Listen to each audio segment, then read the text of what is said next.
नमस्कार मित्रांनो, स्वागत आहे आमच्या यूट्यूब चॅनल योजना केंद्रावर. तर मित्रांनो, मुख्यमंत्री माझी लाडकी बहीण या योजनेमध्ये शासनाद्वारे काही सुधारणा करण्यात आलेल्या आहेत. तर आजच्या या व्हिडिओमध्ये तेच आपण पाहणार आहोत.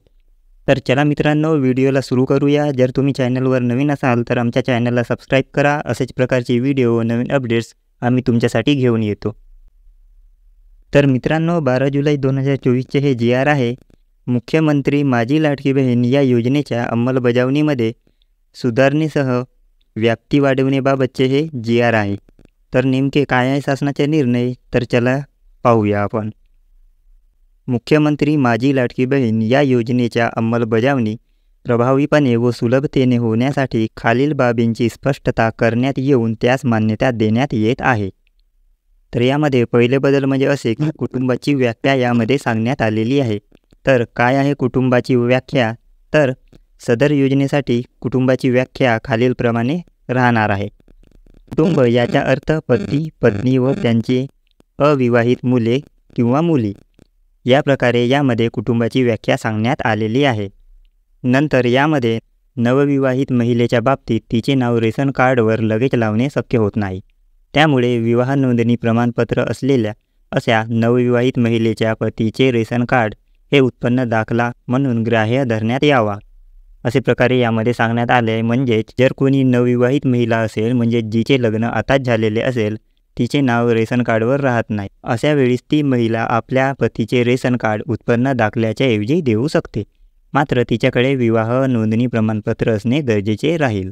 नंतरचे बदल म्हणजे परराज्यात जन्म झालेल्या व ती सध्या महाराष्ट्रात वास्तव्य असेल व त्या महिलेने महाराष्ट्रातील अधिवास असणाऱ्या पुरुषाबरोबर विवाह केला असेल, तर अशा बाबतीत त्यांच्या पतीचे जन्मदाखला किंवा शाळा सोडल्याचे प्रमाणपत्र किंवा अधिवास प्रमाणपत्र ग्राह्य धरण्यात येते. याशिवाय महिलेचे पतीचे 15 वर्षापूर्वीचे रेशन कार्ड व 15 वर्षापूर्वीचे मतदान कार्ड देखील ग्राह्य धरण्यात यावे. म्हणजेच अशी महिला जिचे जन्म परराज्यात म्हणजेच दुसरे राज्यात झाले असेल व ती विवाह करून महाराष्ट्र राज्यात आली असेल, तर अशी महिला आपल्या पतीचे जन्मदाखला किंवा शाळा सोडल्याचे प्रमाणपत्र किंवा अधिवास प्रमाणपत्र म्हणजे डोमासाईल किंवा यापैकी एकही डॉक्युमेंट जर तिच्याकडे नसेल, तर ती आपले पतीचे 15 वर्षापूर्वीचे रेशन कार्ड किंवा 15 वर्षापूर्वीचे मतदान कार्डसुद्धा देऊ शकते. नंतरचे बदल म्हणजे असे की सदर योजनेचा लाभ घेण्यासाठी पोस्टातील बँक खाते ग्राह्य धरण्यात यावे. म्हणजेच आता तुम्ही या योजनेसाठी पोस्टातील बँक खातेसुद्धा देऊ शकता. नंतर आहे योजनेच्या ऑफलाईन अर्जावरील लाभार्थी महिलेच्या फोटोचा फोटो काढून तो ऑनलाईन अर्ज दाखल करण्यासाठी ग्राह्य धरण्यात यावे. म्हणजेच आता तुम्हाला लाईव्ह फोटो काढण्याची आवश्यकता पडणार नाही. ऑफलाईन अर्जावर जे आपले फोटो असते त्याच फोटोचा फोटो काढूनसुद्धा तुम्ही हे अर्ज भरू शकता. नंतर आहे सदर योजनेअंतर्गत नागरी व ग्रामीण भागातील बालवाडी सेविका किंवा अंगणवाडी सेविका, समूह संघटक, मदत कक्ष प्रमुख व CMM सिटी मिशन मॅनेजर, आशा सेविका, सेतू सुविधा केंद्र व आपले सरकार सेवा केंद्र यांना पात्र महिलांचे अर्ज भरून घेण्यासाठी प्राधिकृत करण्यात येत आहे. म्हणजेच आता बालवाडी सेविका किंवा अंगणवाडी सेविका, समूह संघटक, मदत कक्ष प्रमुख, आशा सेविका, सेतू सुविधा केंद्र व आपले सरकार सेवा केंद्र हे सुद्धा पात्र महिलांचे अर्ज भरू शकतात. नंतरचे बदल आहे केंद्र शासनाने विविध शासकीय योजनांचा लाभ PFMS DBT प्रणालीद्वारे देण्याची प्रक्रिया कार्यान्वित केली आहे. केंद्र किंवा राज्य शासनाच्या विविध योजनांमधील उदाहरणार्थ PM किसान, पोषण, MNREGA, PM Svanidhi, JSY, PMMVY म्हणजेच प्रधानमंत्री मातृवंदना योजना व अन्य तत्सम योजना, जे लाभार्थी मुख्यमंत्री माझी लाडकी बहीण या योजनेच्या अटी शर्तीनुसार पात्र ठरत असतील, त्यांच्या डेटा माहिती व तंत्रज्ञान विभागाकडून प्राप्त झाल्यानंतर त्यांचे KYC व आधार ऑथेंटिकेशन यापूर्वीच झालेले असल्याने सदर लाभार्थ्यांना केवळ ऑफलाईन अर्ज भरून घेऊन मुख्यमंत्री माझी लाडकी बहीण या योजनेचे थेट लाभ देण्यात यावा.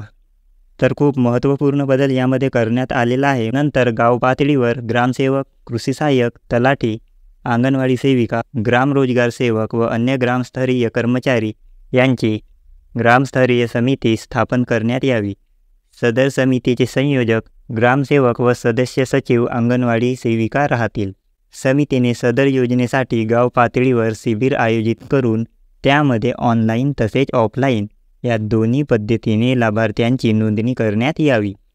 म्हणजेच आता ग्रामसेवक, कृषी सहाय्यक, तलाठी, अंगणवाडी सेविका, आशा सेविका, ग्रामरोजगार सेवक व अन्य ग्रामस्तरीय कर्मचारी हे एक समिती तयार करून गाव पातळीवर शिबिर आयोजित करतील व महिलांचे फॉर्म ऑफलाईन किंवा ऑनलाईन पद्धतीने भरतील. नंतर आहे ग्रामस्तरीय समितीमार्फत अंतिम लाभार्थी महिलांच्या यादीचे प्रत्येक शनिवारी व आवश्यकतेनुसार गाव चावडीवर वाचन करण्यात यावे. तसेच सदर यादी ग्रामपंचायत व अंगणवाडी केंद्र येथे प्रसिद्ध करण्यात यावी.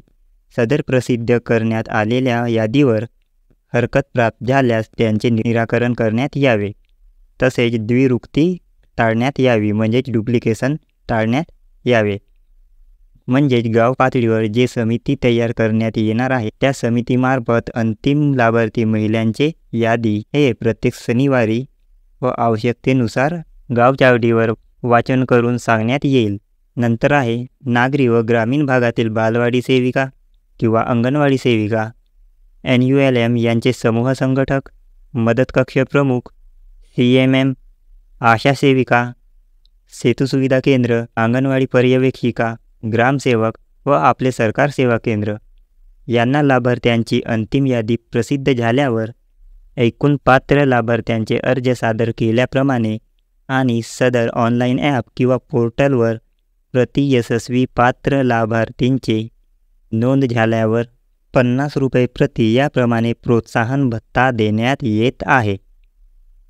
म्हणजेच मित्रांनो, जी कोणी बालवाडी सेविका, अंगणवाडी सेविका, समूह संघटक, मदत कक्ष प्रमुख, आशा सेविका, सेतू सुविधा केंद्र, अंगणवाडी पर्यवेक्षिका, ग्रामसेवक व आपले सरकार सेवा केंद्र जर यांच्यापैकी कोणीही ऑनलाईन ॲप किंवा पोर्टलद्वारे यशस्वीरित्या फॉर्म भरत असतील तर यांना लाभार्थीची नोंद झाल्यावर 50 रुपये प्रति याप्रमाणे प्रोत्साहन भत्ता देण्यात येणार आहे. तर मित्रांनो, अशा प्रकारचा हा GR होता. GRच्या लिंक डिस्क्रिप्शन व कमेंट बॉक्सवर दिलेला आहे. तुम्ही एकदा हे GR पाहून घेऊ शकता. मित्रांनो, जर हे व्हिडिओ तुम्हाला आवडला असेल तर व्हिडिओ नक्की आपल्या मित्रांना शेअर करा. चॅनलवर जर नवीन असाल तर आमच्या चॅनलला सबस्क्राईब करा.